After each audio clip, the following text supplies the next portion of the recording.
I am Livia Calderon, 28 years old, a Navy Sergeant E5 who just returned from a 9-month deployment, and I never thought the most brutal battlefield would be my own dining room. On Christmas Eve, amidst the sound of Bing Crosby and the smell of roasted turkey, my stepfather Richard shoved me face first onto the hardwood floor. The push was violent enough to dislocate my old shoulder injury, all because I dared to sit in the head chair. While I lay there in pain, my stepsister Emily giggled while filming a story for her social media, and he roared, "This spot is for my real daughter, not for a homeless boarder like you." My mother just bowed her head, peeling potatoes silently, like a ghost.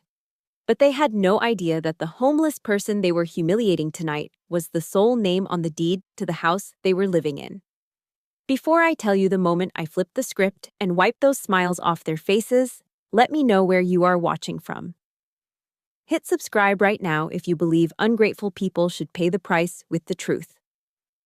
I drove my Jeep through the thick, blinding snow of Ohio, my knuckles white as I gripped the steering wheel. The wiper blades fought a losing battle against the winter storm, much like the battle I was fighting in my own chest. In my tactical backpack sat a bottle of Woodford Reserve, a $60 bottle of bourbon I'd bought as a peace offering for Richard. It was a desperate, perhaps foolish, attempt to buy a ceasefire for the holidays. But the moment I stepped through the front door, the warmth of the fireplace did nothing to thaw the icy hostility in the air. The living room smelled of pine needles and stale cigarette smoke. Richard sat in his recliner, a can of Bud Light in his hand, his eyes glued to the football game. He did not even look up. Emily, my 22-year-old stepsister, was sprawled across the sofa, the blue light of her smartphone illuminating her bored face. She glanced up at my uniform, my service dress blues that I wore with pride, and sneered. "Are you still wearing that costume?" she asked, her voice dripping with the sarcasm of a girl who had never worked a day in her life. "It's Christmas, Livia. Nobody cares." My mother, Sarah, was fluttering around the kitchen. She wiped her hands on her apron, her eyes darting everywhere except at me. I realized it instantly. I was not a daughter returning from service. I was an intruder breaching their perimeter. I swallowed the lump in my throat and walked toward the dining room. The table was set with a performance of perfection. Candles flickered, casting soft light on the bone china dinnerware my grandmother had left behind. There were 3 plush red velvet chairs arranged around the turkey. But the fourth spot, the place where I should have been seated, was missing. In its place, shoved into the far corner near a drafty heating vent, was a metal folding chair. It was cold, rusted at the hinges, the kind of chair you find in a church basement or a cheap town hall meeting. On the table in front of it, there was no bone china, just a flimsy white paper plate. "What is this?" I asked, my voice steady, though my pulse was hammering. Richard chuckled, a wet hacking sound. "House is full, Livia. Besides," he took a swig of his cheap beer, "you are used to eating tray rations in the mess hall. You should feel right at home in the corner." The humiliation was no longer subtle. It was plated and served. I refused to accept it. I walked to the head of the table, the spot Richard usually claimed as his throne.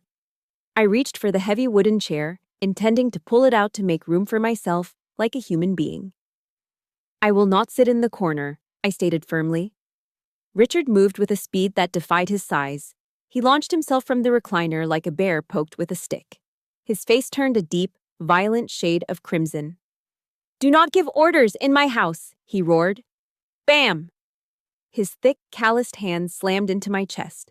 It was not a shove. It was a strike. I lost my footing on the slippery rug. My boots skid, and I went down hard. My right shoulder, the one that took shrapnel in Iraq, slammed against the unforgiving oak floor. A sickening pop echoed in my ears as the old injury flared into white, hot agony. I lay there, gasping for air, staring up at the ceiling that my hazard pay had fixed last summer. Through the ringing in my ears, I heard Emily giggling. "Oh my God," she laughed, holding her phone up to capture my misery. "You fell so dramatically. It's like a B-movie stunt." I could have gotten up and broken Richard's arm. The Navy had trained me well. I knew exactly how to dismantle a man of his size in under 3 seconds. But then, the voice of Jocko Willink echoed in my mind. clearer than the pain. Discipline equals freedom. Detach. Do not let emotion dictate action. I did not scream. I did not cry. Slowly, painfully, I pushed myself up. I dusted off my uniform, checking the ribbons on my chest. Richard stood over me, chest heaving, waiting for the outburst. He wanted me to be the crazy veteran. He wanted a reason to call the cops. Instead, I reached into my bag and pulled out the $60 bourbon. I cracked the seal, the sound loud in the sudden silence. I poured a glass, filling it to the brim. I looked Richard dead in the eye. "Cheers, Richard," I said, my voice ice cold. "Merry Christmas, and congratulations to the newly homeless." I downed the drink, the burn of the alcohol matching the fire in my gut. I slammed the glass down on the table, clack, and turned my back on them. I walked out the door, into the blizzard, leaving them in the silence of the house they foolishly thought they owned. I sat in my Jeep, parked on the shoulder of the snowy road just a few blocks from the house. The engine was idling, the heater blasting against my frozen hands, but the chill deep in my bones had nothing to do with the Ohio winter. My right shoulder throbbed with a dull, rhythmic ache, a physical reminder of the shove that had just ejected me from my own dining room. As I rubbed the tender joint, my mind did not stay in the present. The pain dragged me back through the years, forcing me to reopen the cold case file of how I ended up here, shivering in a car while a tyrant feasted at my table. I was 17 when my biological father died. He was a good man, quiet and hardworking, the kind who saved every penny in a coffee can. He left behind a life insurance policy worth $50,000. It was meant to be a safety net for my mother and me, a chance for college, a chance for security. Richard entered the picture 2 months after the funeral. He came with a slick smile and a promise that tasted like ash. "I will take care of you and the girls, Sarah," he had told my mother, placing a heavy hand on her shoulder. But taking care apparently meant feeding his own ego. Within 6 months, that $50,000 had evaporated. It did not go into a savings account. It went into a brand new Ford F-150. And he did not just buy the truck. He lifted it, put on expensive rims, and installed a sound system that shook the windows. The rest of the money disappeared into the black hole of failed sports bets and scratch-off lottery tickets. I remember the night I turned 18. I came home from my shift at the diner to find my mother crying at the kitchen table. The landlord was threatening eviction. Richard was out at the bar, showing off his truck. That was the moment the girl died and the soldier was born. I did not join the Navy because I loved war. I joined because I needed the signing bonus to pay off their back rent. 3 years later, I had earned something Richard never could: the credit and the right to buy a home. I utilized the VA loan, the sacred privilege of the American veteran. 0 down payment, backed by the government, earned through sweat and sand in foreign deserts. I remember sitting in the title company's office, my hands still calloused from basic training, signing the mountain of paperwork. I was 21, and I was buying a beautiful ranch-style house in the suburbs. It was supposed to be my victory. But before the ink was dry, my mother had grabbed my hand, her eyes rimmed with red. "Livia, please," she had whispered, her voice trembling. "Do not tell Richard the house is in your name. You know how he is. He has such high pride. If he knows he is living under his stepdaughter's roof, it will destroy him. He will leave us." Because I loved her, and because I was young and stupid enough to believe that peace could be bought with a lie, I agreed. "Okay, Mom," I had said. "We will say we did it together." That was the tactical error that doomed me. For the last 5 years, an automatic allotment has been deducted from my military paycheck every single month to cover the mortgage, the property taxes, and the insurance. I paid for the new roof. I paid for the furnace repair. I paid for the very floorboards Richard had just thrown me onto. But inside those walls, Richard played the role of the lord of the manor. He mounted a stuffed deer head on the living room wall without asking me, drilling holes into the drywall I paid for. When I came home on leave last year and tried to hang a small Navy flag in my old bedroom, he tore it down. "It ruins the aesthetic of my house," he had sneered. "Keep that military garbage on the base." I heard stories from the neighbors.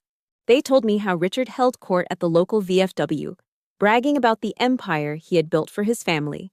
He accepted their pats on the back, drinking beers bought with the money he saved by not paying rent. He was living a lie, and my silence was the foundation that held it up. I looked into the rearview mirror. The bruise on my shoulder was already darkening, spreading like ink under my skin. I had spent my life following the commandment, honor thy father and mother. I thought honoring them meant enabling them. I thought taking the high road meant letting them walk all over me. But tonight, as I watched the snow pile up on my windshield, I realized that I had not been protecting my mother. I'd been financing her abuse. By letting Richard believe he was the king, I had given him the power to treat me like a peasant. The silence ended tonight. I reached into my pocket and pulled out my phone. My hands were steady now. The shaking had stopped. I scrolled through my contacts until I found the name I needed. Marcus, attorney at law. I hit the dial button. It rang twice before he picked up, his voice gruff but warm. Livia, Merry Christmas. Everything okay?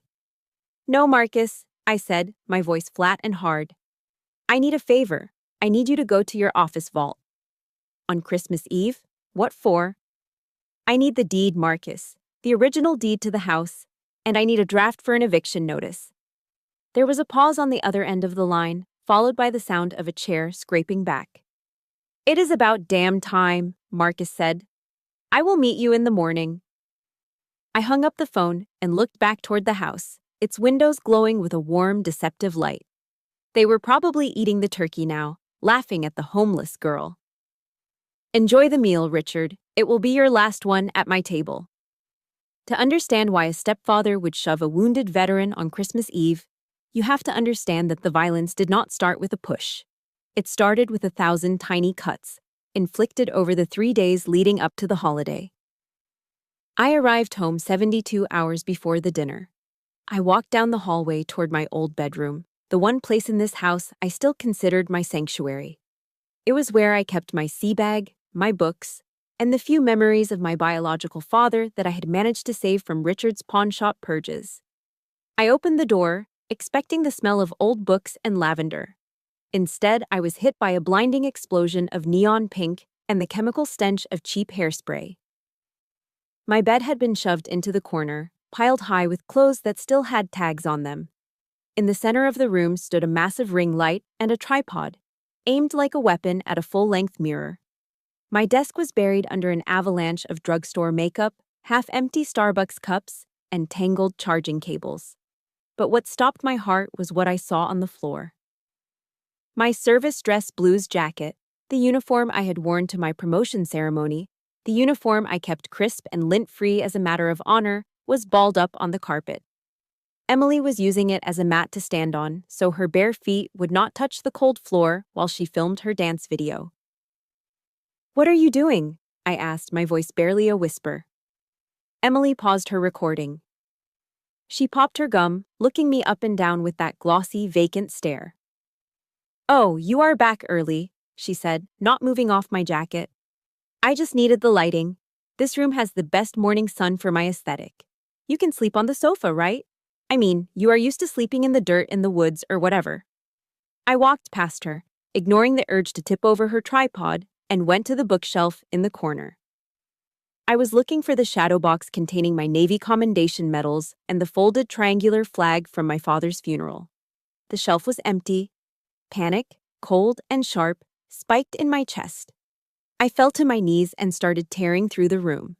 I found them under the bed, shoved into a cardboard box that smelled of mold, sitting right next to a pile of Emily's muddy sneakers. The glass on the shadow box was cracked.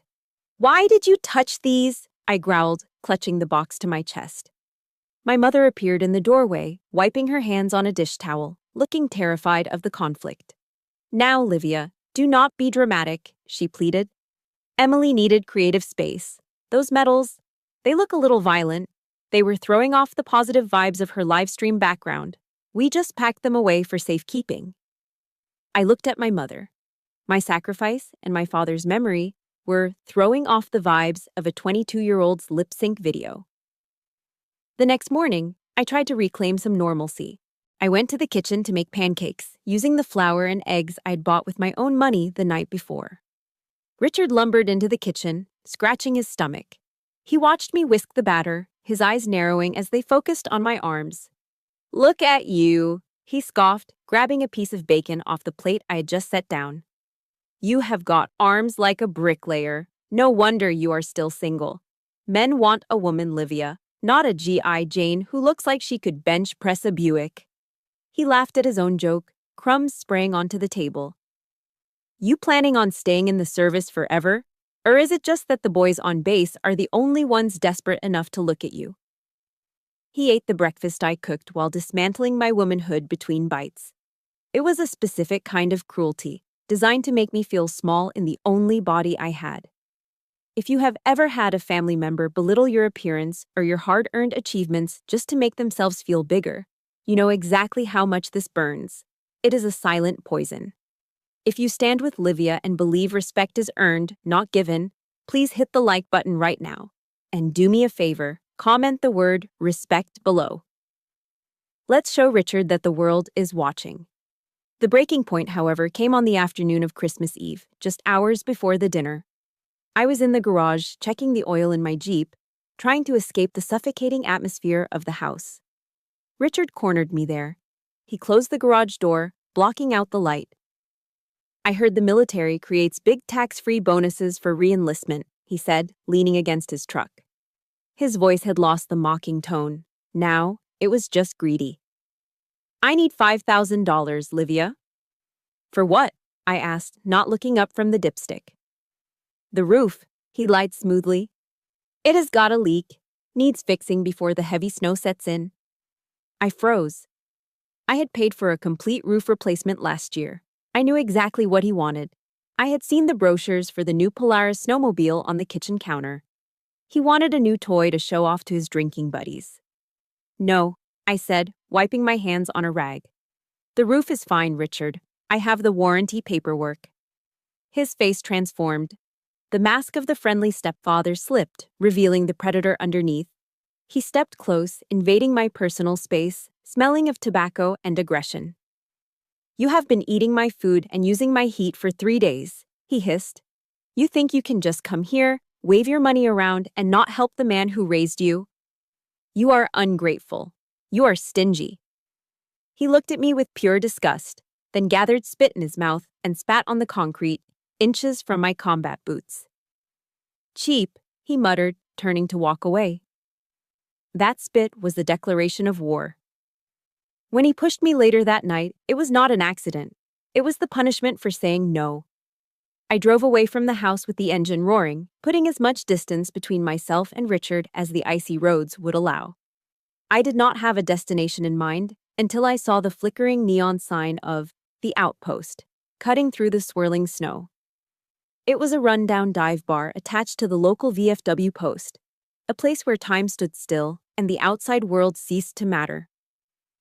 The wind howled like a banshee as I stepped out of the Jeep, the cold air biting at my exposed face. But the moment I pushed open the heavy wooden door, the atmosphere shifted. The air inside was thick and warm, smelling of stale beer, lemon floor cleaner, and the faint, ghostly scent of tobacco smoke that had seeped into the walls decades ago. Creedence Clearwater Revival was playing low on the jukebox, a familiar rhythm that felt like a heartbeat. I scanned the room. It was sparsely populated, mostly by older men in ball caps embroidered with the names of forgotten ships and distant wars. They sat hunched over their drinks, respecting the silence of the holiday. I took a seat at the far end of the bar, keeping my back to the wall, a habit I had never been able to break since my first tour. "Jack Daniels." "Neat," I told the bartender. I rested my right arm on the sticky wood of the counter, wincing as a sharp bolt of pain shot from my shoulder up to my neck. I wanted to rub it, to massage the knot forming around the old shrapnel wound, but I forced my hand to stay still. In here, you did not show weakness. You did not advertise your pain. Suddenly, a heavy hand landed gently on my left shoulder. "Livia," a deep voice rumbled. "Is that Hawkeye from Bravo Company?" I turned, my hand instinctively moving toward a defensive posture before I recognized the face. It was Marcus. He had traded his Kevlar vest for a flannel shirt and a blazer, but the eyes were the same. Sharp, observant, the eyes of a man who had scanned rooftops for snipers in Fallujah. He was a jagged scar of a man, rough around the edges, but he was the best JAG lawyer the Marine Corps had ever produced before he retired to private practice. "Marcus," I breathed, feeling the tension in my chest loosen just a fraction. He slid onto the stool next to me, signaling the bartender for 2 more rounds, but he did not smile. His eyes narrowed as he looked at me, scanning my posture with clinical precision. "You are listing to the right," he said, pointing a finger at my shoulder. "You are guarding that side. Your trap muscle is in a spasm." "What happened?" "You re-injure the old war wound." I stared at him, a bitter laugh escaping my throat. My mother had lived in the same house with me for 3 days. She had watched me cook, clean, and eat, and she had not noticed a thing. Marcus had looked at me for 3 seconds and knew exactly where I was hurt. "It is a long story, Marcus," I said, taking a sip of the whiskey. "I have got nowhere to be," he replied. "Talk." So I did. I told him everything. I told him about the folding chair in the corner next to the trash can. I told him about the bone china I was not allowed to use. I told him about Richard's demand for $5,000, the spit on the garage floor, and finally the shove that sent me sprawling onto the hardwood. Marcus listened in silence, his jaw tightening until a muscle feathered in his cheek. When I finished, he slammed his beer bottle down on the bar. Foam hissed over the rim. "He shoved you?" Marcus growled, his voice low but vibrating with a dangerous frequency. "That old parasite dared to put his hands on you? In the house you bought for him?" His anger was not pity. It was righteous indignation. It was the protective fury of a big brother who just found out his sister was being bullied on the playground, except the playground was a mortgage and the bully was a 58-year-old narcissist. For the first time all night, the cold sensation of being invisible evaporated. I was seen. I was valued. "I could have him in handcuffs by midnight," Marcus said, reaching for his phone. "Assault and battery, domestic violence. With your medical history, that is a felony charge, Livia." I shook my head. "No police. If I have him arrested, my mother gets dragged into it. She will have to testify. She will fall apart, Marcus. I cannot do that to her." Marcus sighed, rubbing his temples. He knew me too well. He knew I would take a bullet before I let collateral damage hit the people I loved, even if those people were enabling my misery. "Fine," Marcus said, a shark-like grin slowly spreading across his face. "We do not use the police. We use the nuclear option. Do you remember where the original deed is?" "In the vault at your office," I replied. "Exactly," he said. "And do you have the bank statements showing 5 years of mortgage payments deducted from your military allotment?" "Saved on my phone." Marcus nodded, the lawyer in him taking over the soldier. "Tomorrow morning is December 26th. I will go into the office early. I am going to pull your file. I will draft a formal eviction notice, effective immediately based on a breach of unwritten lease terms regarding tenant conduct. I will print out every single bank transfer you have ever made." He leaned in closer, his voice dropping to a conspiratorial whisper. "I am going to hand you a paper cannon, Livia. All you have to do is walk in there, place it on the table, and pull the trigger." The image of Richard's face when he realized the game was over flashed in my mind. It was the first thing that had made me smile in days. "You would do that on a holiday?" I asked. "For you?" "In a heartbeat," Marcus said. He reached out and covered my hand with his. His palm was rough, warm, and steady. "Listen to me, Hawkeye," he said, his eyes locking onto mine. "You do not owe them anything. Blood is not a get-out-of-jail-free card for being a terrible human being. They broke the contract of family a long time ago. You are just finalizing the paperwork." His words hit me harder than the whiskey. I had spent so long trying to buy their love with silence and money. I thought sacrifice was my duty. Marcus reminded me that duty ends where abuse begins. "Thank you, Marcus," I said. "Prepare the file. Tomorrow I am taking back what is mine." I finished my drink and stood up. My shoulder still throbbed, but the pain felt different now. It was no longer the ache of a victim. It was the battle scar of a survivor. I walked out of the outpost and back into the blizzard. The wind was still screaming, but I did not shiver. I had a plan, I had a weapon, and most importantly, I knew I was right. I checked into a Motel 6 just off the interstate, the kind of place where the neon sign buzzes loud enough to hear through the thin glass, and the parking lot is filled with long-haul truckers and people who have nowhere else to go on Christmas Eve. The room smelled of industrial-strength bleach and despair. The carpet was sticky, and the heater rattled like it was dying, but it was warm, and more importantly, it was mine. I paid for it with cash. No one could kick me out. No one could tell me where to sit. I locked the deadbolt and threw my bag on the bed. Slowly, methodically, I began to strip off my uniform. I hung the jacket with care. Old habits die hard. But when I peeled off my undershirt and stood before the bathroom mirror, the soldier vanished, leaving only a battered woman. The lighting in the bathroom was harsh and fluorescent, unforgiving in its honesty. I turned my shoulder toward the glass. The bruise had bloomed. What had been a red mark an hour ago was now a deep, violent shade of purple and black, spreading across my deltoid and down toward my chest like a storm cloud. I touched it gently with my fingertips. A sharp bolt of pain shot through my nerve endings, stealing the breath from my lungs. This was not a nightmare. This was not a misunderstanding. This was physics. Richard, a man who lived off my paycheck, who ate the food I bought, had put his hands on me with the intent to harm. He had marked his territory on my skin. I reached for my phone, but not to call anyone. I opened the camera and snapped 3 photos of the injury from different angles. I was not going to post them on social media for sympathy like Emily would. I was documenting evidence. This was the first step in admitting that my kindness had been a fatal strategic error. Then, the phone buzzed in my hand. A text message. My heart hammered against my ribs. A tiny, foolish part of me hoped it was an apology. I hoped it was my mother saying she had packed her bags, that she was leaving him, that she chose me. I looked at the screen. Mom. Livia, please come back. Dad is not mad anymore.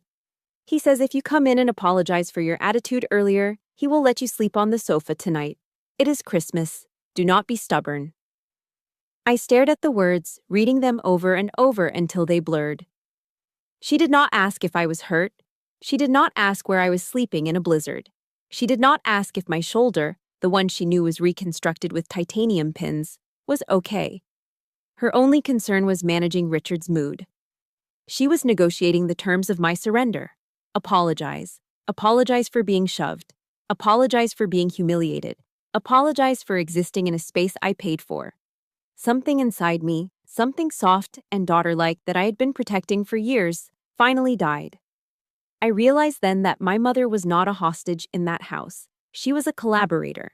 She had seen the violence, and she had chosen to protect the aggressor because it was easier than facing the truth. She was an enabler, and in that moment, she was just as dangerous to me as Richard. I did not reply. Instead, I closed the messaging app and opened my banking application. I logged in and scrolled down to the recurring transfers.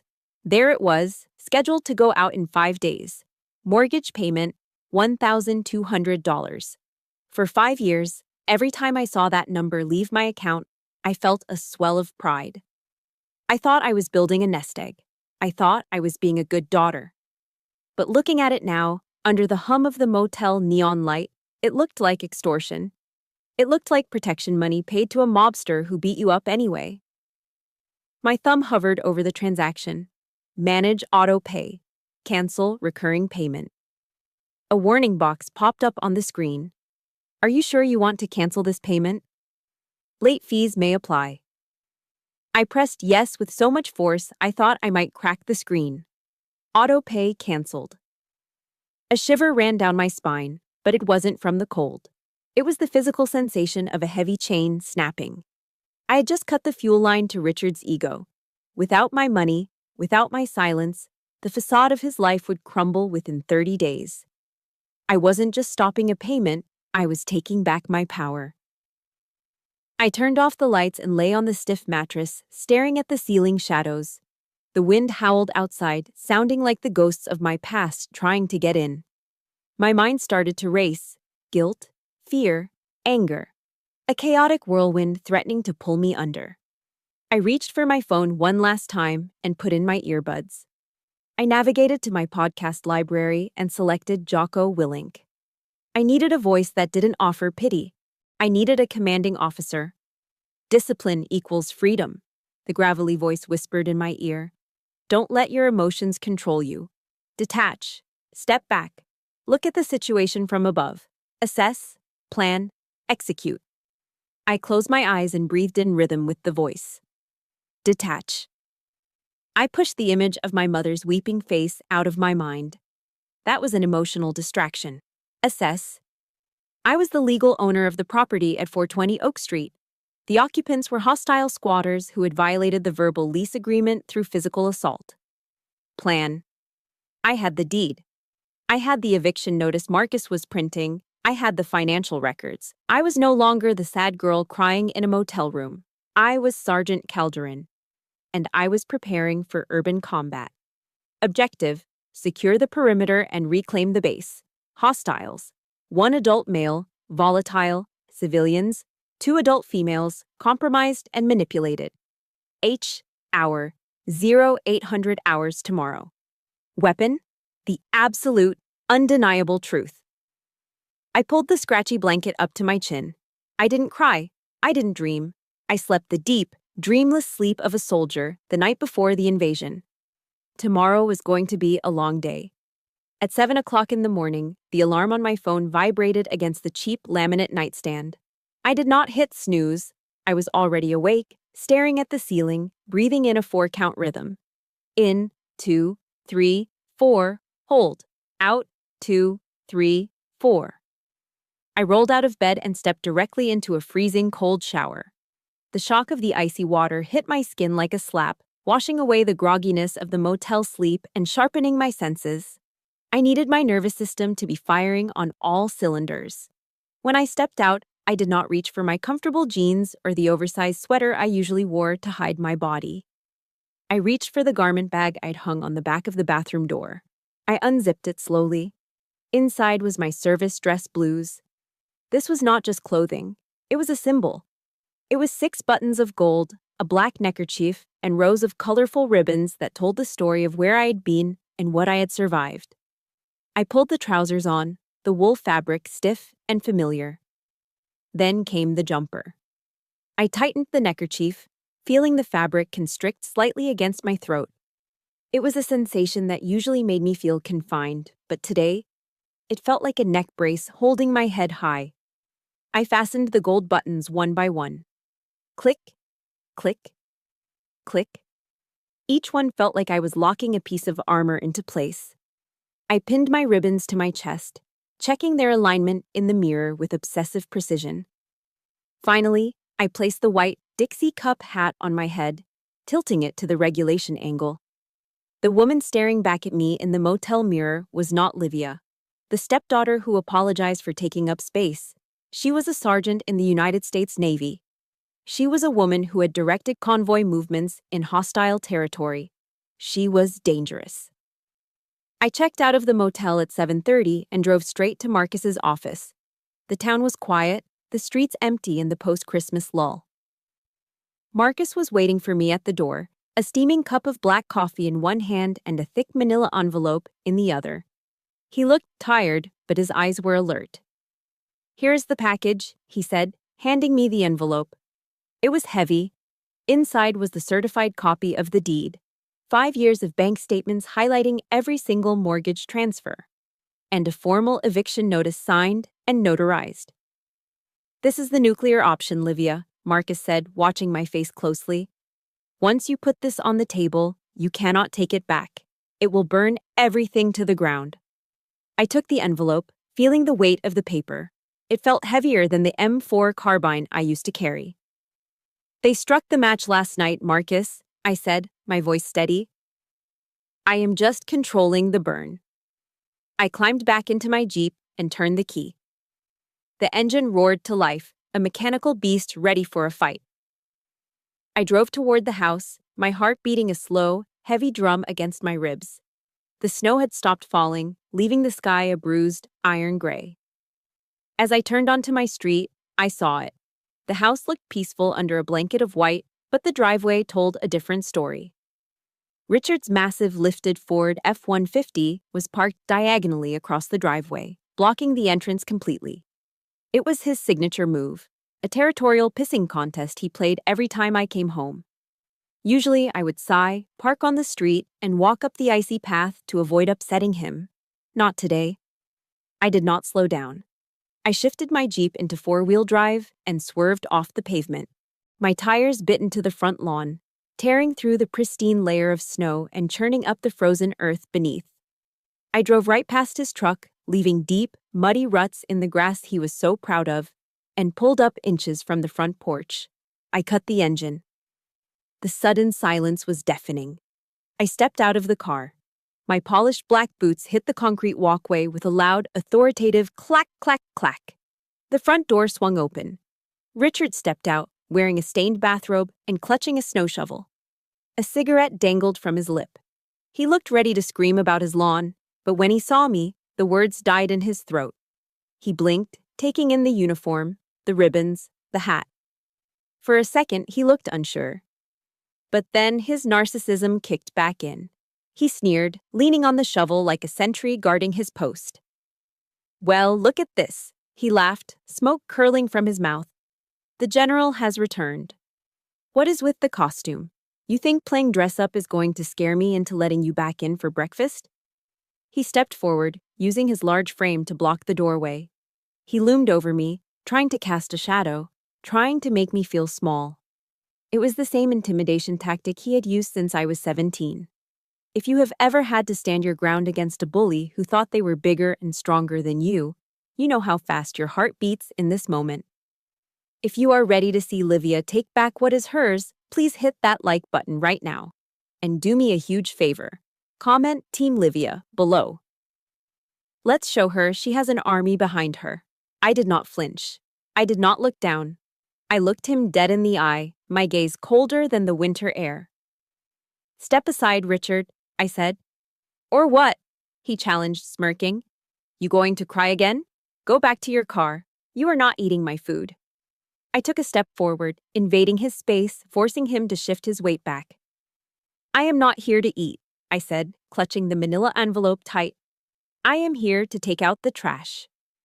I brushed past him, my shoulder checking his arm as I walked through the door and into the warmth of the house I owned, leaving him standing in the cold with his mouth open.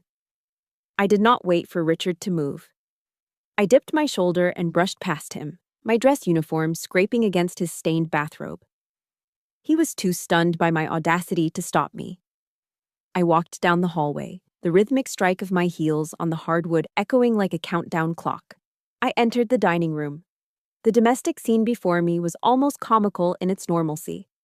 My mother and Emily were seated at the table, picking at a breakfast of scrambled eggs and burnt toast. The smell of cheap margarine and coffee hung heavy in the air. When my mother saw me, her hand spasmed.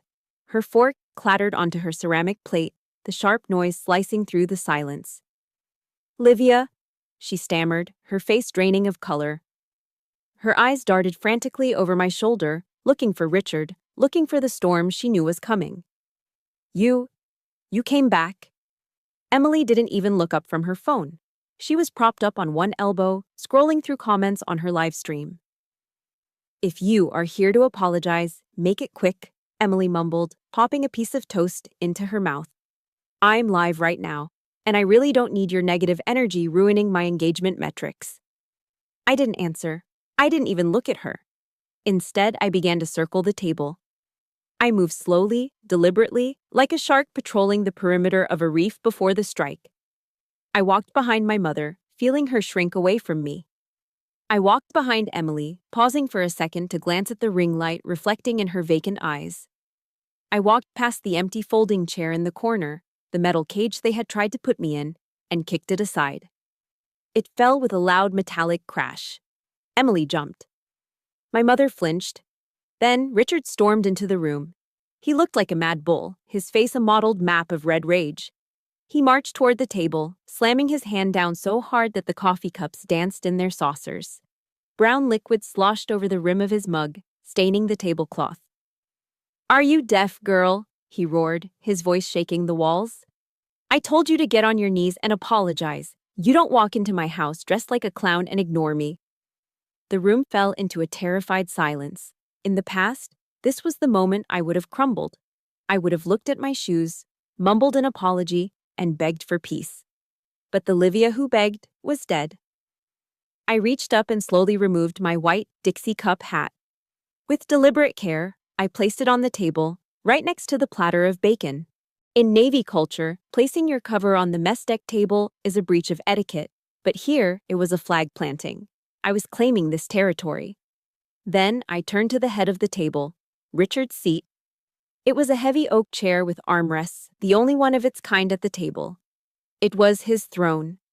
It was where he sat to dispense his judgments and insults. I grabbed the back of the chair. I dragged it out. The wooden legs screeched against the floor, a sound like a scream. I sat down. I settled into the cushion, rested my elbows on the armrests, and laced my fingers together. I looked up at Richard. The reaction was immediate and visceral. My mother gasped, covering her mouth with both hands. Emily finally lowered her phone, her mouth hanging open, realizing that something unprecedented was happening. And Richard? Richard looked like his brain had short-circuited. "You!" he sputtered, a vein in his forehead pulsing dangerously. "You dare sit in my chair? In my house?" He took a menacing step toward me, raising his hand. It was the same motion he had used the night before. He intended to strike me again. He wanted to slap the insolence out of my face. I didn't flinch. I didn't blink. I didn't move a muscle. I just watched him with the cold, dead eyes of a predator who knows the prey has already lost. My right hand moved slowly to the manila envelope I had placed on the table. I tapped it once with my index finger. Tap.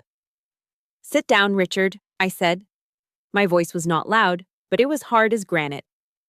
"Standing is tiring for a man of your age." He froze.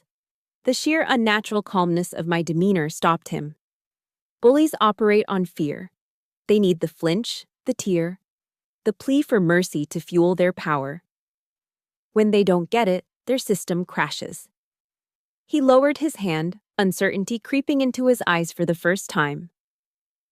"I have a late Christmas gift for you," I continued, sliding the thick brown envelope across the polished wood. It stopped right in front of his plate, resting next to the coffee stain.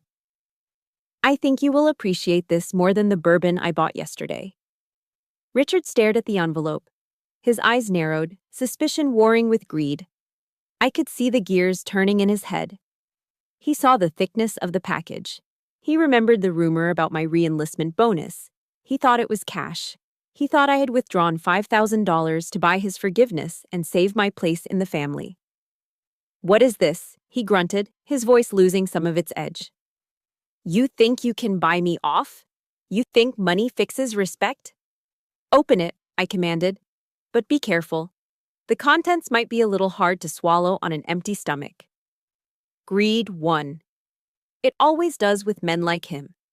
He snatched the envelope from the table. "This better be good," he muttered. He ripped the top of the envelope open with violent, jerky movements. He reached inside and pulled out the stack of documents. The first thing that fell out wasn't a stack of $100 bills. It was a sheaf of legal paper, heavy and white, stamped with the red, official seal of the county clerk. The papers hit the table with a dull thud. My mother leaned forward, squinting to see. Emily craned her neck. I leaned back in the head chair, crossing my arms over my chest, a small, icy smile playing on my lips. The fuse was lit. The explosion was inevitable. "Read it, Richard," I whispered. "Read it out loud." Richard held the document in his thick, trembling hands, his eyes squinting as if trying to decipher a foreign language. But the words were in plain English, bold and undeniable against the stark white paper. Deed of trust. Sole owner, Livia Calderon. Date of purchase, May 15th, 2018. The color drained from his face, turning from a rage-filled red to a sickly ash-gray pallor. His hands, usually so steady when holding a beer or a remote control, began to shake violently.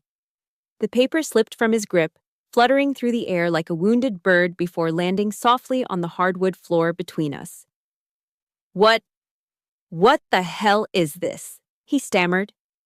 His voice, usually a booming thunderclap that shook the walls, was now thin and reedy. It was the voice of a man realizing the ground beneath him had turned to quicksand. "Read it out loud, Richard," I commanded. My voice was ice, devoid of any warmth. "Let the whole family hear who actually owns the roof over their heads." He opened his mouth, but no sound came out. He looked at the paper on the floor as if it were radioactive. Emily, unable to contain her curiosity, snatched the paper up. She scanned it, her eyes widening in genuine shock. She looked at me, then at Richard, then back at the paper. "It says she owns it," Emily read aloud, her voice trembling. "It says, sole owner, Livia Calderon. Dad? Is this real?" The room plunged into absolute, suffocating silence. It was the sound of a 5-year-old lie shattering into a million pieces. My mother covered her face with her hands and let out a single, sharp sob. The truth was out, naked and ugly. The man who called himself the king of the castle was nothing more than a squatter living on the charity of the daughter he had just tried to kick out. "No, that is impossible," Richard suddenly yelled, the denial erupting from him like bile.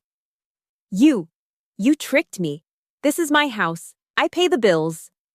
He looked around wildly, desperate to salvage his crumbling ego. "I pay the electric bill," he shouted, pointing a shaking finger at the ceiling light. "I fixed the leaky faucet in the bathroom. I bought the fertilizer for the lawn. This is my home." I stood up slowly from the head chair. I did not yell. I did not need to. I had the numbers. "You pay the electric bill?" I asked, my tone mocking. "That is roughly $200 a month. Good for you, Richard." I picked up the stack of bank statements Marcus had printed for me and slammed them onto the table. Whack! "I pay the mortgage," I said, leaning over him. "That is $1,200 every 30 days for 5 years. I pay the property taxes. That is $4,000 a year. I paid $5,000 for the new roof you bragged about to your friends. You are not the owner, Richard. You are a tenant, and you are a terrible, ungrateful, violent tenant." Every number I spoke was a physical blow.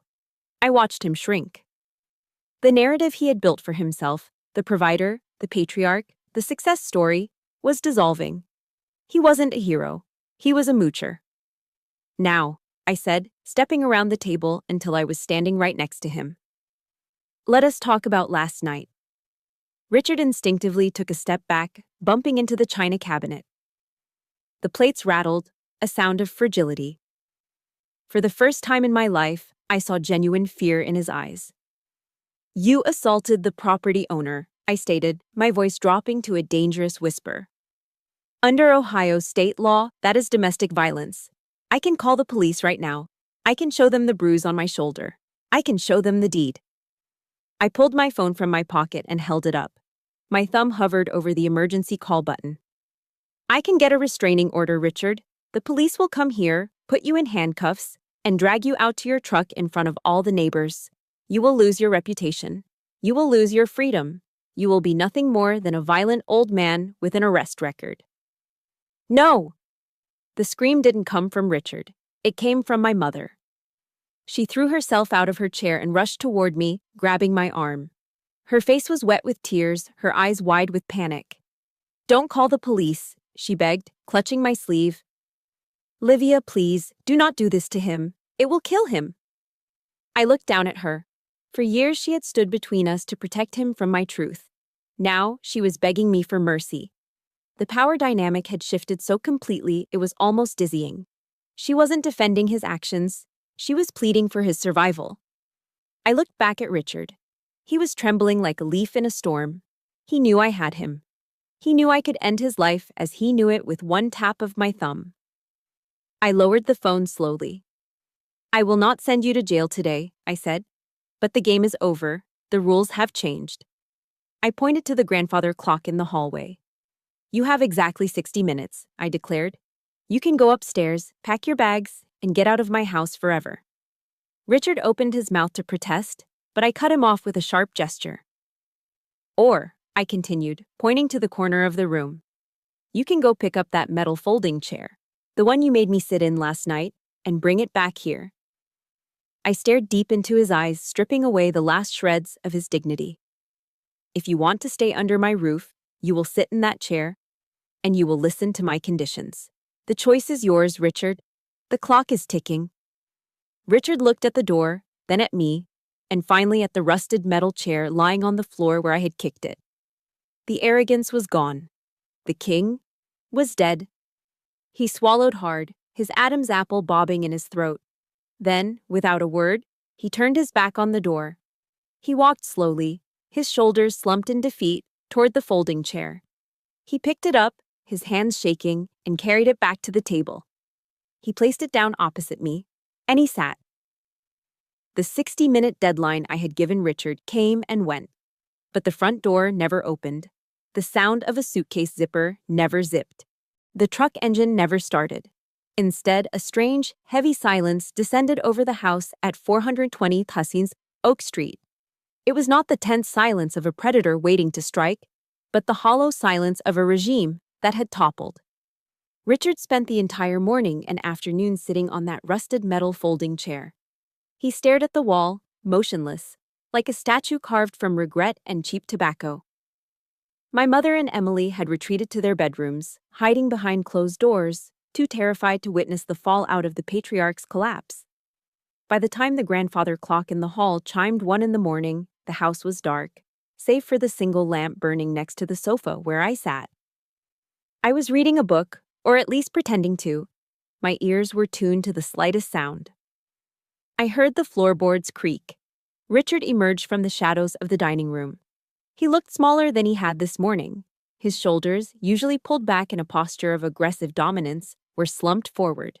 His bathrobe was disheveled, and his eyes were rimmed with red, sunken deep into his face.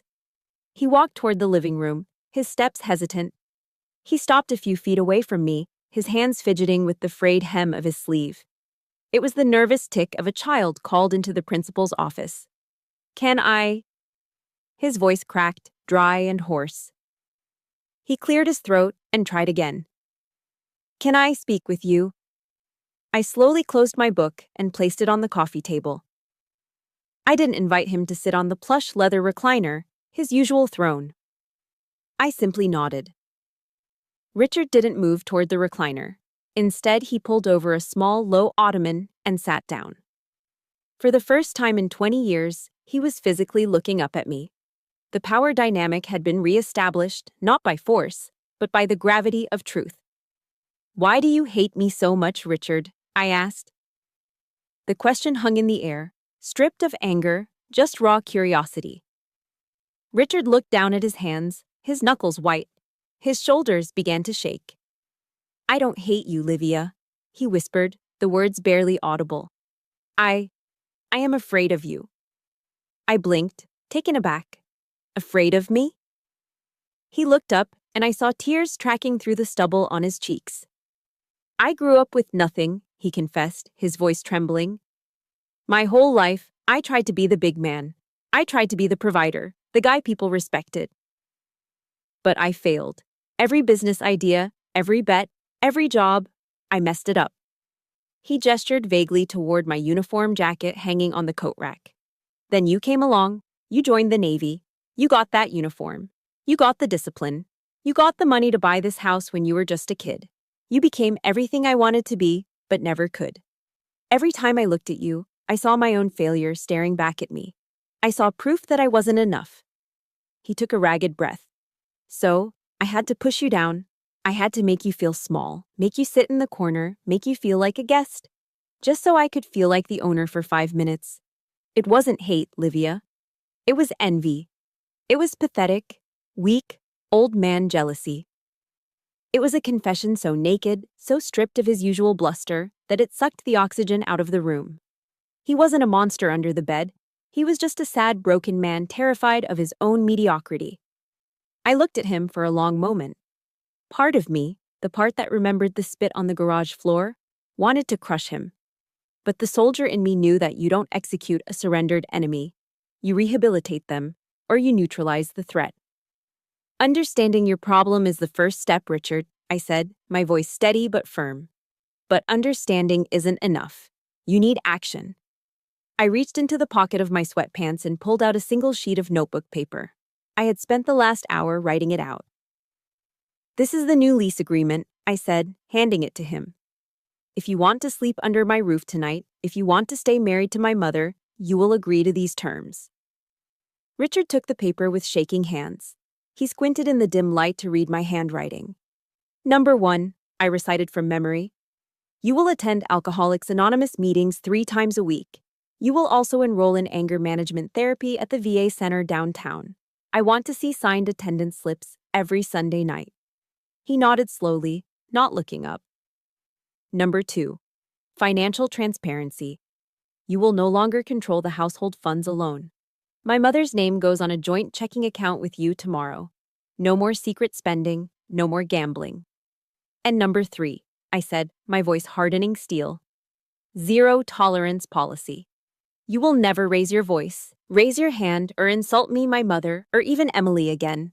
If you call me a name, if you push anyone, that eviction notice gets filed with the sheriff the same day. Do you understand? Richard read the paper again. He knew what this was. It wasn't a punishment, it was a lifeline. I was offering him a chance to be the man he pretended to be, rather than the fraud he was. I understand, he said. Do you agree? I agree. He reached for the pen I offered. His hand shook as he signed his name at the bottom of the page.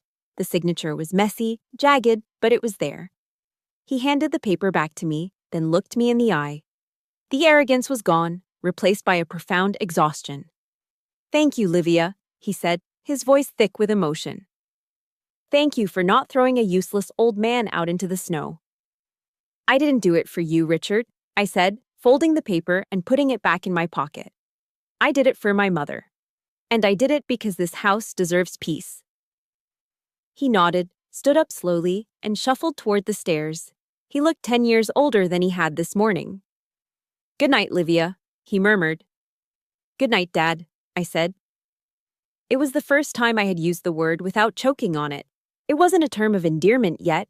It was a rank I was allowing him to earn back. I turned off the lamp and lay down on the sofa, pulling the blanket up to my chin. For the first time in 5 years, inside the house that I owned, I closed my eyes and fell into a deep, dreamless sleep. And for the first time, I didn't lock the door. 3 months had passed since the night of the eviction notice. The brutal Ohio winter finally broke, retreating north to make way for a fragile, hopeful spring. The snow mounds that had lined the streets were gone, replaced by patches of green grass and the yellow heads of daffodils pushing up through the thawing earth around the old oak tree in the front yard. I pulled my Jeep into the driveway on Easter Sunday. The first thing I noticed was the order. For years, Richard parked his massive Ford truck diagonally, blocking the path, a metal beast marking its territory. Today, it was parked perfectly parallel to the garage door, leaving ample space for me. It was a small detail, a geometric adjustment, but in the language of our household, it spoke volumes. It was a silent admission of respect. I walked into the house, bracing myself out of habit for the smell of stale cigarette smoke. But the air was clear. It smelled of lemon polish and roasting meat. Happy Easter, Liv! Emily walked out of the kitchen. She wasn't holding a ring light or staring at a screen. She was wearing a red polo shirt and khaki pants, her uniform for her new job as a cashier at Target.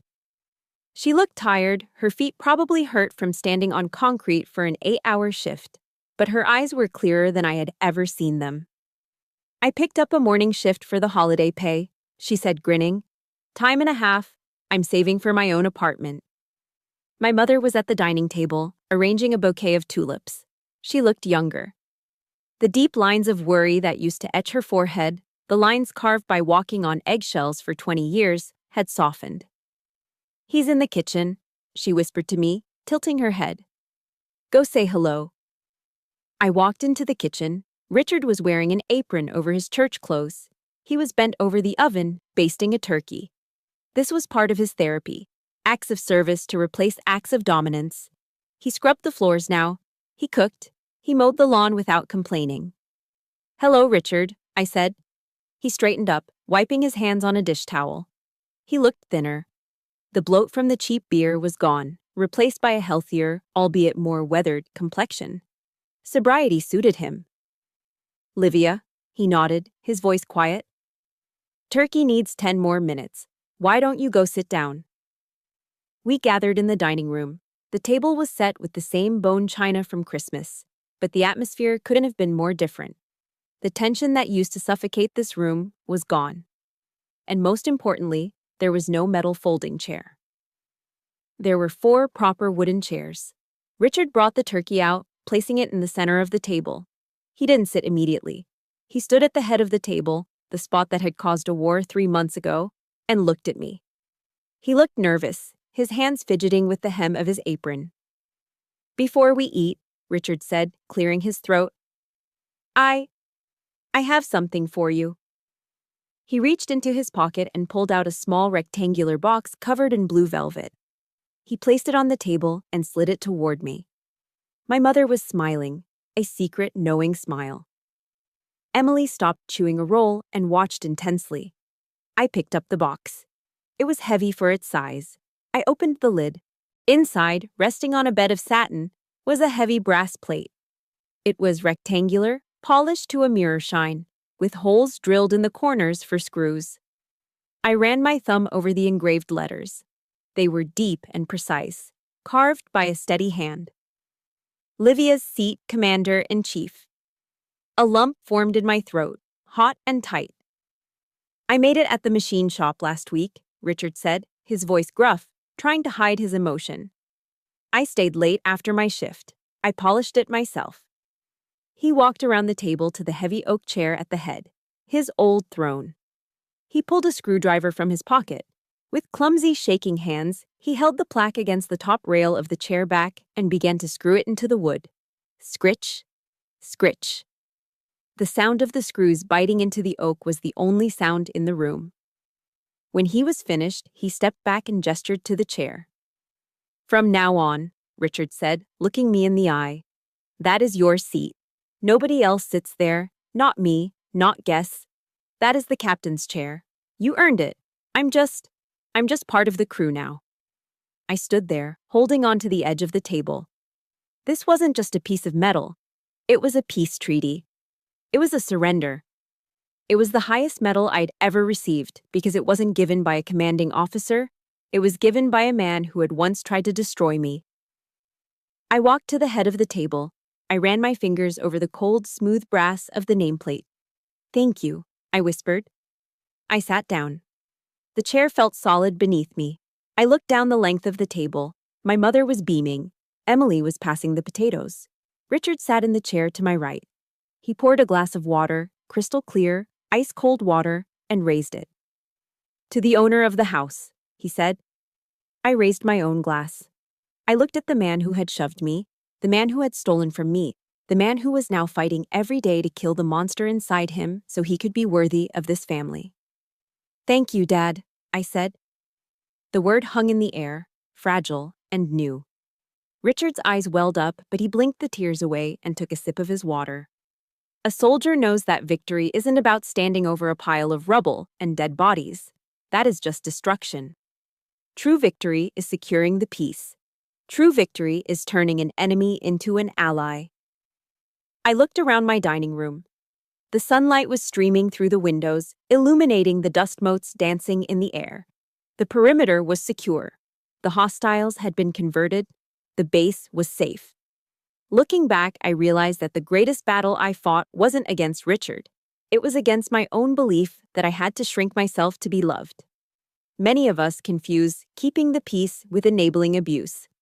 We think silence is a virtue, but often it is just submission. My journey taught me a powerful truth. You teach people how to treat you by what you stop accepting. By finally drawing a hard line in the sand, I didn't destroy my family. I saved it. Boundaries aren't walls that shut people out. They are the gates that show them how to enter your life with respect. Never apologize for demanding the dignity you deserve. Now, I want to turn the microphone over to you. Have you ever had to stand your ground against a family member who took you for granted? Did finding your voice change the relationship, or did you have to walk away? Please share your story in the comments below. This community is a safe space, and your experience might be the courage someone else needs today.